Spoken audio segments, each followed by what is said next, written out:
Ako, si John Raven. Lumaki ako sa Bacoor, Cavite.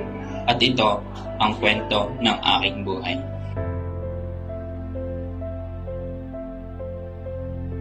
Si John Raven ay isang mabuting bata at magalang na estudyante. Ngunit may mga nakilala siyang barkada. Ang oras ay lumipas at napapadalas ang kanyang pagsama sa kanyang mga barkada. Dahil doon, siya ay natutong manigarilyo, mag-inom, at magdroga. Siya ay napaisip kung ba't siya napasama sa mga ganong tao hanggang sa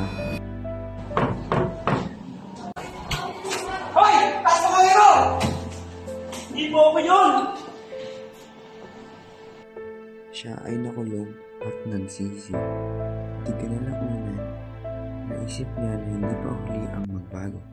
Makalipas ang 3 taon, napili niyang magbago at ito ang masasabi niya ngayon.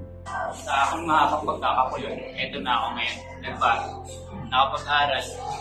Sa pagkakakulong ko na yun, ang mahabang panahon, napagtanto ko na hindi sapat ang droga at para sagutin ang iyong mga problema.